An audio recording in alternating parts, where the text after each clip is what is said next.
नमस्कार। बुलेटिन की शुरुआत करेंगे सीधा मुख्यमंत्री भजनलाल शर्मा की तस्वीरों के साथ, जो इस वक्त देवली उनियारा विधानसभा सीट पर सभा को संबोधित कर रहे हैं। क्या कुछ कह रहे हैं, सुन लेते हैं। धरणीधर भगवान की धरती है।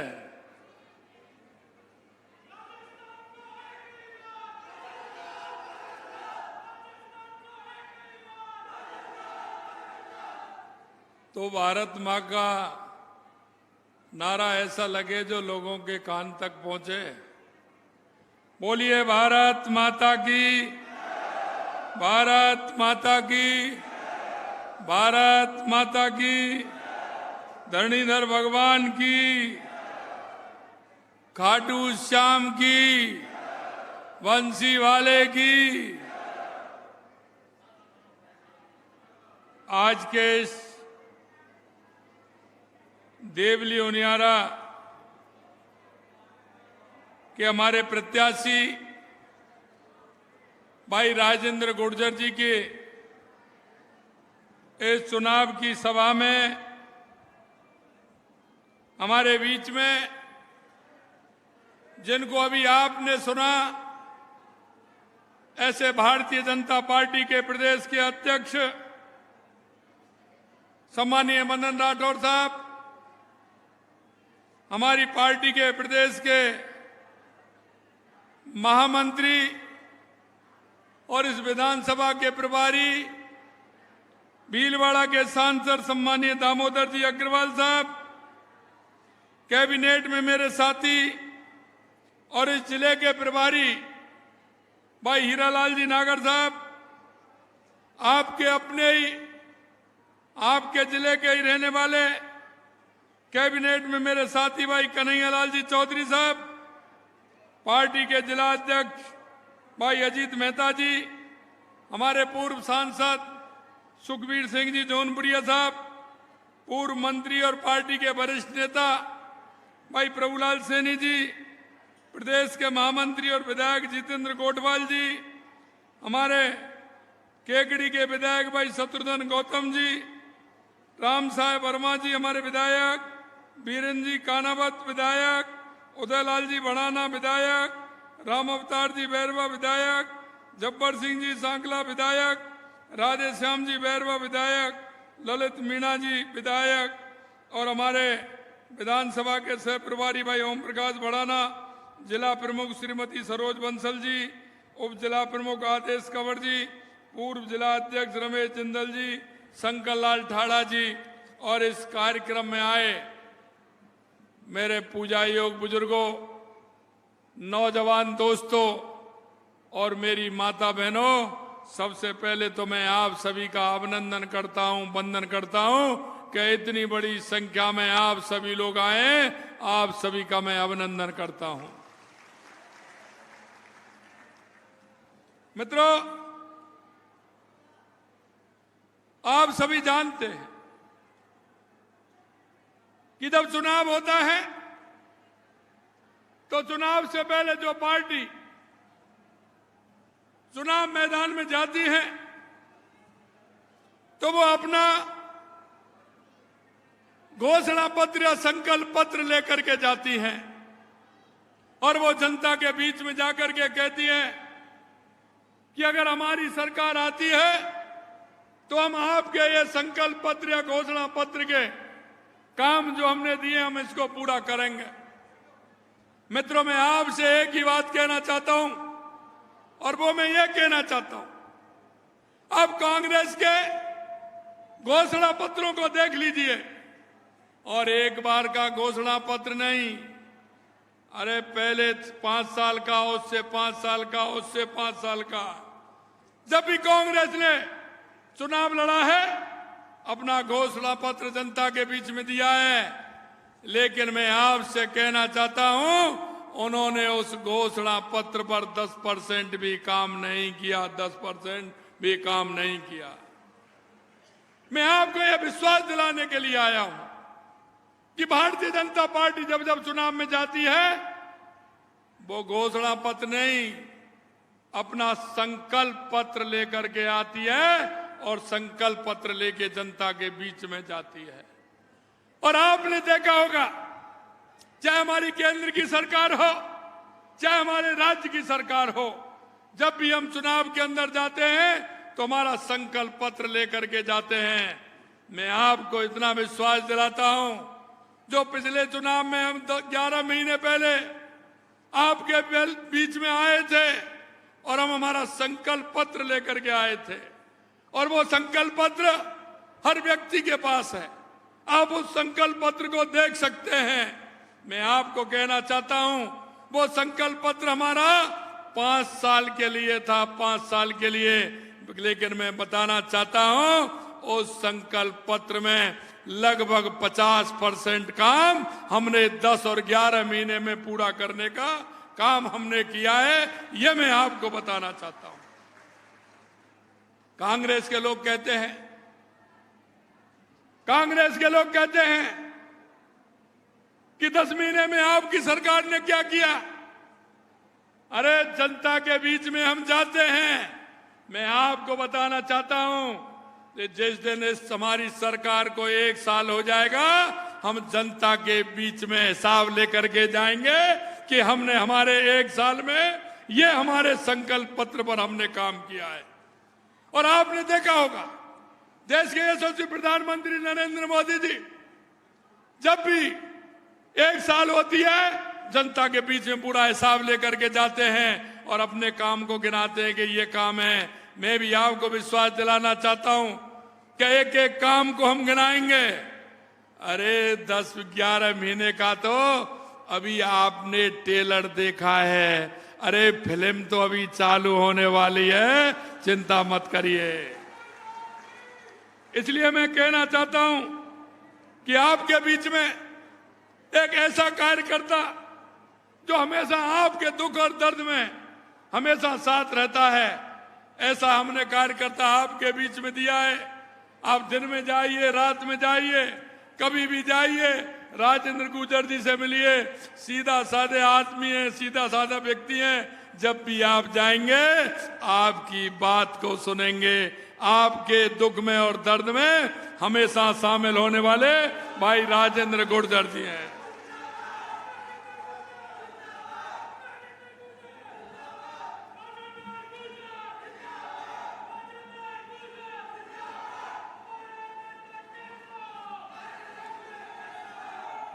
मैं आपको कहना चाहता हूं, राजेंद्र जी पिछली बार भी 13 से 18 तक विधायक रहे। आपकी सेवा करने में उन्होंने कोई कोर कसर नहीं छोड़ी। आपके बीच में उन्होंने सेवा की है और आगे भी वो सेवा करेंगे। कांग्रेस के समय में मैं कहना चाहता हूं कि आप कहते हैं, कांग्रेस के लोग कहते हैं, हम उनसे कहना चाहते हैं कि बिजली के क्षेत्र में उन्होंने 5 साल के अंदर एक भी संयंत्र नहीं लगाया, 1 वाट भी उन्होंने बिजली पैदा नहीं की। और हमने 10 महीने में 2,24,000 करोड़ रुपए के MOU किए और कैबिनेट में उनको पास कर दिया और वो काम भी प्रारंभ हो गया। ये भी मैं आप सभी से कहना चाहता हूं।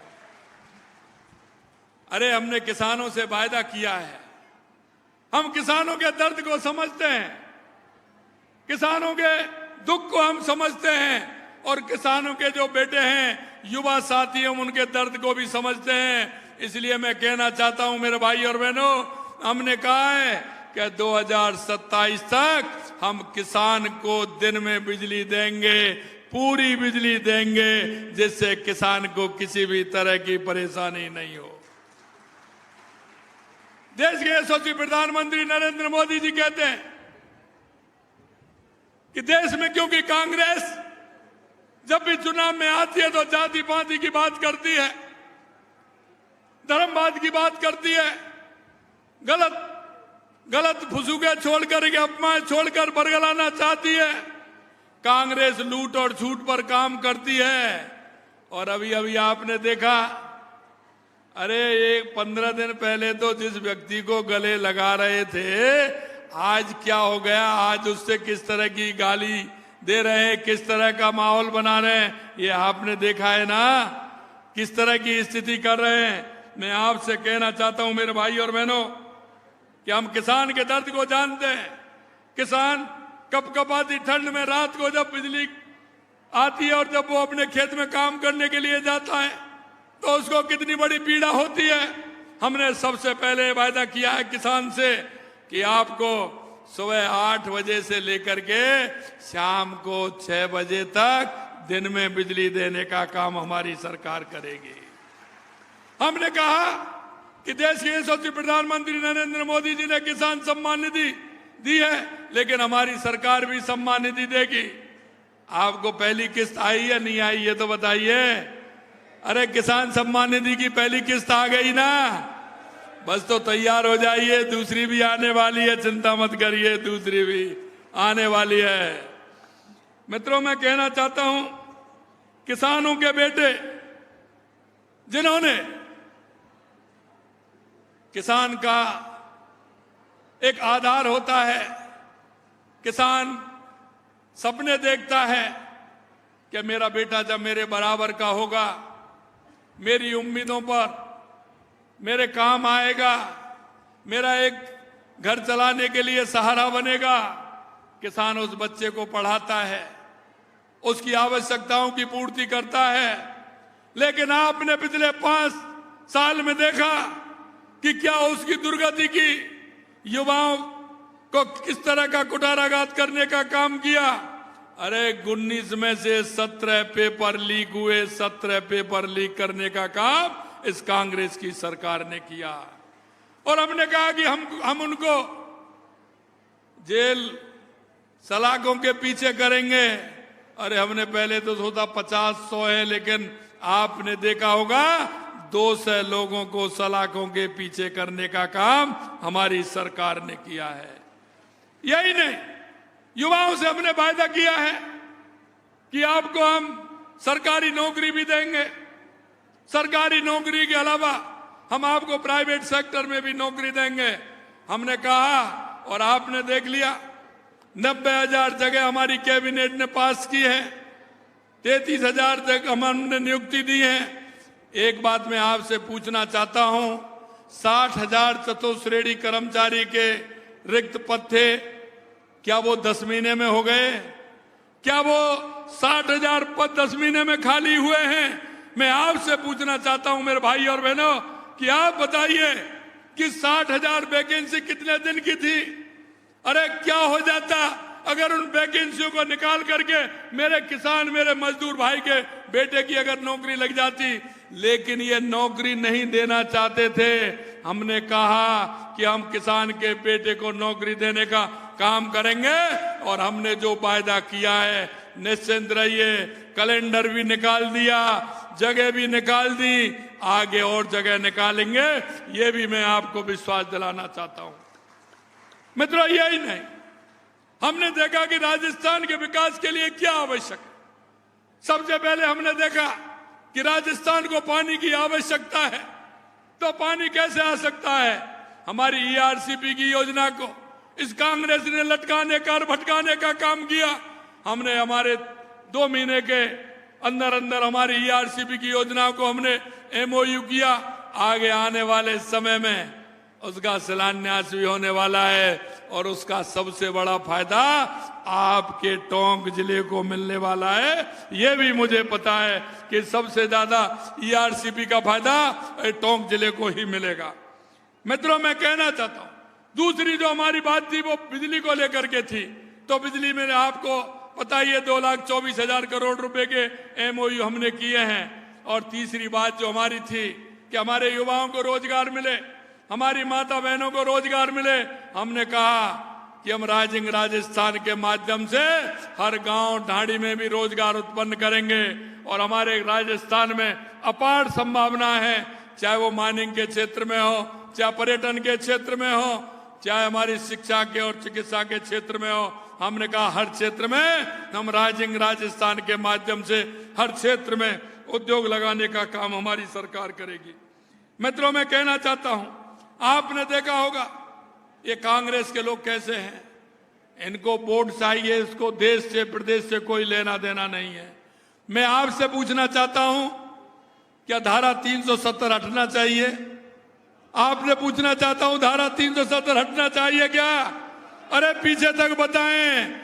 देश के यशस्वी प्रधानमंत्री नरेंद्र मोदी जी ने इस देश के कलंक को हटाने का काम किया अमित शाह जी ने इस देश के कलंक को हटाने का काम किया।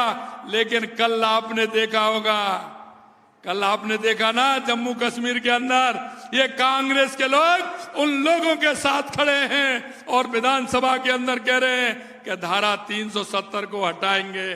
क्या ये हटा पाएंगे क्या? मैं आपसे पूछना चाहता हूं, अरे राहुल गांधी जी, अरे आपकी तो बात छोड़िए, आप अपने पापा जी को भी ले आए तो कश्मीर से धारा 370 नहीं हट सकती, नहीं हट सकती। और ये जिस तरह की बात करते हैं, इन्होंने हमेशा देश के विरोध में बात की है। जब हम कहते थे रामलला हम आएंगे, मंदिर वहीं बनाएंगे, तो ये क्या कहते थे कांग्रेस के, पता है? रामलला हम आएंगे, मंदिर वहीं बनाएंगे, तारीख नहीं बताएंगे। ये जुमला करते थे हमारे पीछे। हमने कहा हमने तारीख शिलान्यास की भी बता दी और हमने तारीख रामलला जिस दिन पधारे थे वो भी हमने बता दी, क्योंकि ये भारतीय जनता पार्टी है जो कहती है वो करके बताती है, कहती है वो करके बताती है। जब जब चुनाव आते हैं तो एक नया फसूका छोड़ देते हैं, SC ST के लोगों को भड़काने का काम करते हैं। अरे बीजेपी आ जाएगी, आरक्षण हटा देगी। एक बात बता दूं मैं आपको, लोकसभा के बाद कोई कांग्रेस वाला आपके बीच में आया क्या? कोई लोकसभा के चुनाव के बाद आपके बीच में आया क्या? सिर्फ लोकसभा में इस तरह की बात इन्होंने की। जब जब चुनाव आते हैं SC के लोगों को भड़काने का काम करते हैं। हमेशा कांग्रेस ने भड़काने का काम किया, आपस में जाति पाति की बात की, धर्मवाद की बात की। अगर सही मायने में मैं कहूं तो ये कांग्रेस भ्रष्टाचार की जननी है, भ्रष्टाचार की जननी है। आपने देखा होगा, एक आते हैं कांग्रेस के नेता, आते हैं घुमाते हैं। अरे आपने हरियाणा में घुमा लिया, पहले राजस्थान में घुमा लिया, ये घूमने वाला नहीं है। ये राजस्थान की जनता है, पूरी तरह से जानती है। कई लोग हैं जिन्होंने कांग्रेस में जिस तरह का भ्रष्टाचार किया है, अब उन भ्रष्टाचारियों को दर्द हो रहा है। एक तरफ तो दर्द ये हो रहा है कि उनका भ्रष्टाचार बंद हो गया, और दूसरी तरफ दर्द ये हो रहा है कि धीरे धीरे धीरे धीरे उन भ्रष्टाचारियों के गलेबान तक धीरे धीरे पुलिस आ रही है, धीरे धीरे जांच हो रही है, तो वो तड़पड़ा रहे हैं। कल मैंने यह सुना था, कोई नेता इस तरह का बयान दे रहे थे, अरे तुम क्या करोगे, तुम्हारी तो कोई वो ही नहीं है, कोई वॉइस ही नहीं है, तुम कुछ नहीं कर सकते। मित्रों, मैं कहना चाहता हूं, हमारी सरकार ने जो कहा वो आपको करके दिखाया। हमने आपसे कहा था कि डीजल पेट्रोल हम सस्ता करेंगे, तो पहली बार आपने देखा होगा 7 रुपए 57 पैसे और 6 रुपए 46 पैसे हमने पेट्रोल डीजल पर कम किया। यही नहीं, हमने कहा गरीबों को हम 450 रुपए में सिलेंडर देंगे, हमने 450 रुपए में सिलेंडर देने का काम किया। सामाजिक सुरक्षा पेंशन बढ़ाने का काम किया। यही नहीं, मैं आपको कहना चाहता हूं, जिस तरह से कांग्रेस ने भ्रष्टाचार किया उसे भी उजागर करने का काम हमारी सरकार कर रही है। मैं आपसे इतना ही निवेदन करना चाहता हूं कि आप सभी लोग ये अपनी, क्योंकि ये कांग्रेस अपनी हार के डर से बौखलाए हुए हैं, प्रदेश में किस तरह की ये बात करते हैं।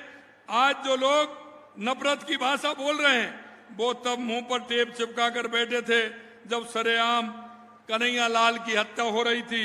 अब तो अपराधी जो अपराध छोड़ रहे हैं, राजस्थान छोड़ रहे हैं। हमने कहा था कि जो गैंगवार होती थी कांग्रेस के समय पर, वो गैंगवार नहीं होगी।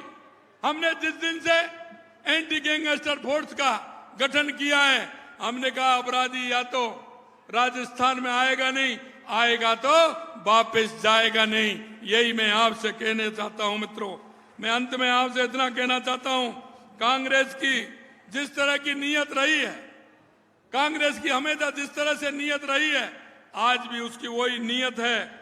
वो जिस तरह से बांटने का काम करते हैं, मैं आपको इतना ही विश्वास दिलाना चाहता हूं, भारतीय जनता पार्टी देश के यशस्वी प्रधानमंत्री नरेंद्र मोदी जी के नेतृत्व में ये हमारी डबल इंजन की सरकार है।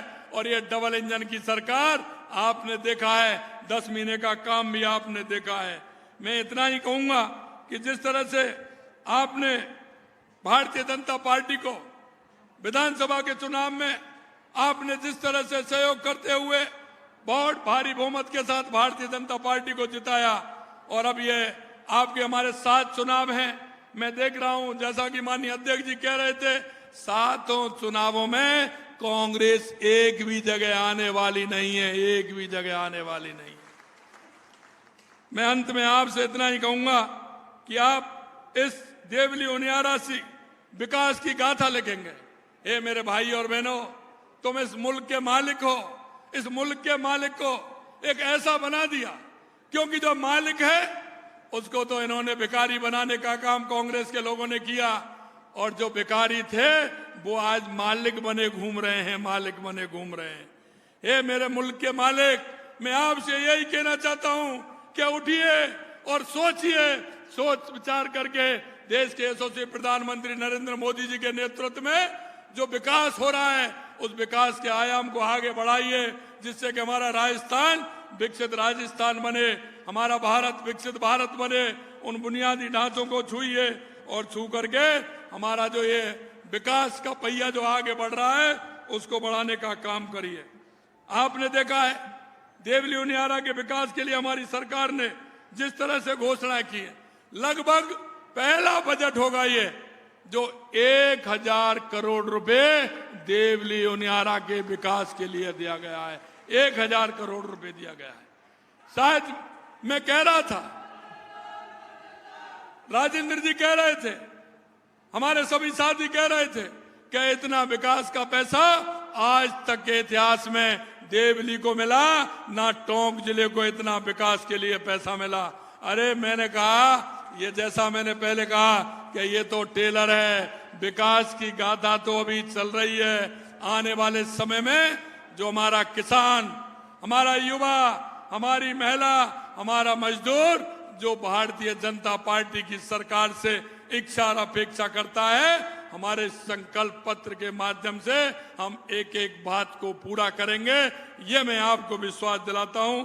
मैं इतना ही कहना चाहता हूं, ये कांग्रेस के लोग हमेशा जिस तरह की बात करते हैं आप सभी को पता है। मैं अंत में इतना कहना चाहूंगा कि हमारे राजेंद्र गुर्जर जी, एक बार आप कहो तो मैं माला पहना दूं, दुपट्टा पहना के मैं। अरे पीछे वाले क्या कह रहे हैं, पीछे वाले ये माता बहनें क्या कह रही हैं, माला पहनाऊं? तो एक बार अपने स्थान पर खड़े हो जाइए, एक बार अपने स्थान पर खड़े हो जाइए, ऊपर हाथ करिए। ये माला पहना दूं, ये माला पहना दूं? अरे पहनाऊं ना माला?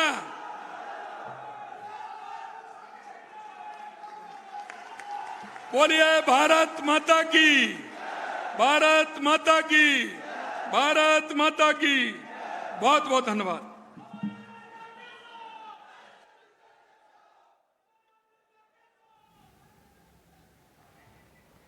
बीजेपी प्रत्याशी राजेंद्र गुर्जर के लिए चुनाव प्रचार कर रहे थे मुख्यमंत्री भजनलाल शर्मा। टोंक की देवली उनियारा सीट पर प्रचार करने के लिए पहुंचे थे। तमाम मुद्दों की उन्होंने बात की, खासतौर पर भारतीय जनता पार्टी के केंद्रीय नेतृत्व की बात करते हुए उन्होंने अपनी बात आगे बढ़ाई। सीएम भजनलाल शर्मा देवली उनियारा सीट पर राजेंद्र गुर्जर के लिए चुनाव प्रचार कर रहे थे।